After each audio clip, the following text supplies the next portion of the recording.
ജോഷ 22:1 മുതൽ 34 വരെയുള്ള വാക്യങ്ങൾ. കിഴക്കൻ ഗോത്രങ്ങൾ മടങ്ങുന്നു. റൂബൻ ഗാദ് ഗോത്രങ്ങളെയും മനശ്ശെയുടെ അർദ്ധ ഗോത്രങ്ങളെയും ജോഷ വിളിച്ചുകൂട്ടി. അവർ അവരോട് പറഞ്ഞു, കർത്താവിന്റെ ദാസനായ മോശെ നിങ്ങളോടുകൂടി കൽപ്പിച്ചതെല്ലാം നിങ്ങൾ അനുസരിച്ചു, എന്റെ ആജ്ഞ നിങ്ങൾ അനുവർത്തിക്കുകയും ചെയ്തു. നിങ്ങളുടെ സഹോദരന്മാരെ ഇന്നുവരെ നിങ്ങൾ ഉപേക്ഷിച്ചിട്ടില്ല. നിങ്ങളുടെ ദൈവമായ കർത്താവിന്റെ കൽപ്പന അനുസരിക്കുന്നതിൽ നിങ്ങൾ ഉത്സുകരായിരുന്നു. ഇപ്പോൾ നിങ്ങളുടെ ദൈവമായ കർത്താവ് തന്റെ വാഗ്ദാനം അനുസരിച്ച് നിങ്ങളുടെ സഹോദരന്മാർക്ക് സ്വസ്ഥത നൽകിയിരിക്കുന്നു. ആകയാൽ കർത്താവിന്റെ ദാസനായ മോശ ജോർദാൻ കര നിങ്ങൾക്ക് അവകാശമായി നൽകിയ ദേശത്ത് ഉള്ള ഭവനങ്ങളിലേക്ക് മടങ്ങുവിൻ. നിങ്ങളുടെ ദൈവമായ കർത്താവിനെ സ്നേഹിക്കുകയും അവിടുത്തെ വഴികളിലൂടെ ചലിക്കുകയും അവിടുത്തെ പ്രമാണങ്ങൾ അനുസരിക്കുകയും അവിടത്തോട് വിശ്വസ്ത പുലർത്തുകയും പൂർണ്ണ ഹൃദയത്തോടെയും പൂർണ്ണ ആത്മാവോടുകൂടെ അവിടുത്തെ ആരാധിക്കുകയും ചെയ്യണം എന്ന് കർത്താവിന്റെ ദാസനായ മോശ നിങ്ങൾക്ക് നൽകിയിട്ടുള്ള കൽപ്പനകളും നിയമങ്ങളും അനുസരിക്കുന്നത് നിങ്ങൾ പ്രത്യേകം ശ്രദ്ധിക്കണം. ജോഷ അവരെ അനുഗ്രഹിച്ചയച്ചു. അവർ തങ്ങളുടെ ഭവനങ്ങളിലേക്ക് മടങ്ങി. മാനസയുടെ ഒർദ ഗോത്രത്തിന് മോശ ബാഷാനിൽ അവകാശം നൽകിയിരുന്നു. മറ്റേ അർദ്ധഗോത്രത്തിന് ജോർദാന്റെ പടിഞ്ഞാറ് ഭാഗത്ത് അവരുടെ സഹോദരന്മാരുടെ അവകാശ ഭൂമിയോട് ചേർന്ന് ജോഷ ഓഹരി കൊടുത്തു.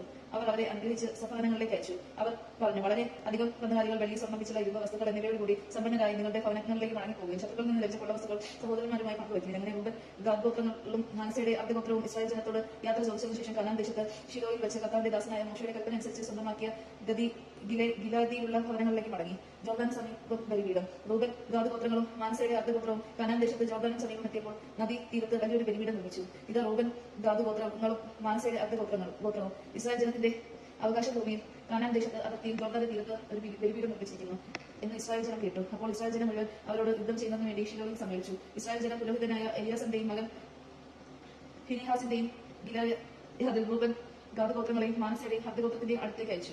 ഇസ്രായേൽ ഗോത്രങ്ങളിൽ നിന്ന് ഗോത്രത്തിൽ തലവന്മാരായ 10 പേരെയും അവനോട് കൂടി അയച്ചു. അവൻ ഗിലെയാദിൽ റൂബൻ ഗാദ് ഗോത്രങ്ങളുടെ മാനസയുടെയും അർദ്ധഗോത്രത്തിന്റെയും അടുത്ത് വന്ന് പറഞ്ഞു, കർത്താവിന്റെ ജനമെന്നാകെ ഇങ്ങനെ പറയുന്നു, കർത്താവിനെ അനുഭവിക്കുന്നതിൽ നിന്ന് പിന്തിരിഞ്ഞ് അവിടത്തെ എതിർത്തുകൊണ്ട് നിങ്ങൾ സ്വന്തമാക്കി ബലിപീഠം നിർമ്മിച്ചു. ഇസ്രായേലിന്റെ ദൈവത്തിനെതിരെ എന്തൊരക്രമമാണ് നിങ്ങൾ ഈ പ്രവർത്തിച്ചിരിക്കുന്നത്. പ്രയോഗം വെച്ച് നമ്മൾ പാപം ചെയ്തു. അതിന് ശിക്ഷയായി കർത്താവ് ജനത്തിന്റെ മേൽ മഹാമാരി അയച്ചു. ആ പാപത്തിൽ നിന്ന് നമ്മളെ ശുദ്ധരാക്കിയിട്ടില്ല. ഇത് പോരാഞ്ഞിട്ടാണ് കർത്താവിന്റെ അനുഭവിക്കുന്നതിൽ നിന്ന് പിന്തിരിയാൻ നിങ്ങൾ ഭാവിക്കുന്നത്. ഇന്ന് നിങ്ങൾ കർത്താവിനോട് മറത്തില്ലായിരുന്നെങ്കിൽ നാളെ അവിടെ ഇസ്രായേൽ ജനം മുഴുവനോട് കോപിക്കും. ആകെ നിങ്ങളുടെ ദേശം അശുദ്ധമെങ്കിൽ കർത്താവിന്റെ കൂടാരം സ്ഥിതി ചെയ്യുന്ന ദേശത്ത് വന്ന് നിങ്ങളുടെ ഇടയിൽ ഒരു സ്ഥലം സ്വന്തമാക്കണം. നമ്മുടെ ദൈവമായ കർത്താവിന്റെ ബലിപീഠമല്ലാതെ മറ്റൊന്നും നിർമ്മിച്ചുകൊണ്ട് അവിടത്തേക്ക് മത്സരിക്കുകയോ അതിലേക്ക് നിങ്ങളെ വലിച്ചിരിക്കുകയോ ചെയ്യരുത്. സേറായുടെ മകൻ ഹാഖാൻ നേർച്ച വസ്തുക്കളുടെ കാര്യത്തിൽ അവിശ്വസ്തത കാണിക്കുകയും അതിന്റെ ശിക്ഷ ഇസ്രായേൽ ജനം മുഴുവൻ അനുഭവിക്കുകയും ചെയ്തില്ലേ? അവന്റെ തെറ്റിനെ അവൻ മാത്രമല്ലല്ലോ നശിക്കേണ്ടി വന്നത്.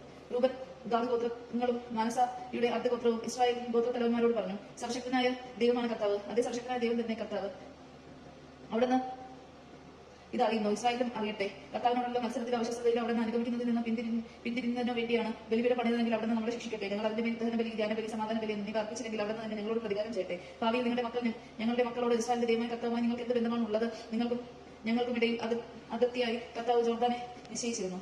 റൂബൻ ഗാദ് ഗോത്രക്കാരനായ നിങ്ങൾക്ക് കർത്താവിൽ അവകാശമില്ല എന്ന് പറഞ്ഞ് കർത്താവിനെ ആരാധിക്കുന്നതിൽ നിന്ന് അവരെ അകറ്റും എന്ന ഭയമാണ് ഞങ്ങൾ ഇത് ചെയ്തത്. അതുകൊണ്ട് ഒരു ബലിപീഠം നിർമ്മിക്കാൻ ഞങ്ങൾ തീരുമാനിച്ചു.